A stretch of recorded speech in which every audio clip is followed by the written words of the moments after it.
जरूर करें। बिना देरी किए चलिए कहानी शुरू करते हैं। बहुत समय की बात है। एक प्रसिद्ध राजा था जिसका नाम रामधन था। अपने नाम की ही तरह प्रजा सेवा ही उनका धर्म था। उनकी प्रजा भी उन्हें राजा राम की तरह ही पूजती थी। राजा रामधन सभी की निष्काम भाव से सहायता करते थे, फिर चाहे वो उनके राज्य की प्रजा हो या अन्य किसी राज्य की।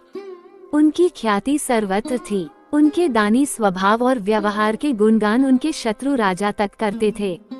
उन राजाओं में एक राजा था भीम सिंह, जिसे राजा रामधन की इस ख्याति से ईर्ष्या थी। उस ईर्ष्या के कारण उसने राजा रामधन को हराने की एक रणनीति बनाई और कुछ समय बाद रामधन के राज्य पर हमला कर दिया। भीम सिंह ने छल से युद्ध जीत लिया और रामधन को जंगल में जाना पड़ा। इतना होने पर भी रामधन की लोकप्रियता में कोई कमी नहीं थी।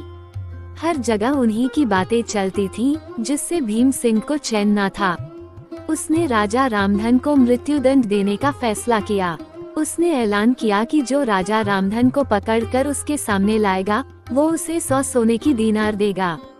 दूसरी तरफ राजा रामधन जंगलों में भटक रहे थे। तब उन्हें एक राहगीर मिला और उसने कहा, भाई तुम इसी जगह के लगते हो, क्या मुझे राजा रामधन के राज्य की तरफ का रास्ता बता सकते हो? राजा रामधन ने पूछा, तुम्हें क्या काम है राजा से? तब राहगीर ने कहा, मेरे बेटे की तबीयत ठीक नहीं, उसके इलाज में सारा धन चला गया। सुना है राजा रामधन सभी की मदद करते हैं, सोचा उन्हीं के पास जाकर याचना करूं। ये सुनकर राजा रामधन राहगीर को अपने साथ लेकर भीम सिंह के पास पहुँचे। उन्हें देख दरबार में सभी अचंभित थे। राजा रामधन ने कहा, हे राजन, आपने मुझे खोजने वाले को 100 दीनार देने का वादा किया था। मेरे इस मित्र ने मुझे आपके सामने पेश किया है, अतः इसे वो 100 दीनार दे दें।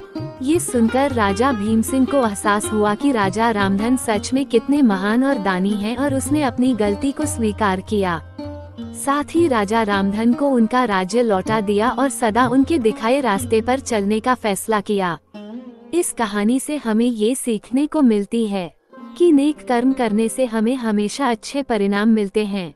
राजा रामधन ने हमेशा नेकी की राह पर चलने का उदाहरण प्रस्तुत किया और उनकी नेकी और दयालुता ने उन्हें उनके राज्य में वापस लौटने का मौका दिया। हमें भी अपने कर्मों पर ध्यान देना चाहिए और हमेशा सच्चाई, नेकी और दया के साथ जीना चाहिए। इससे हमें सफलता और सुख की प्राप्ति होती है।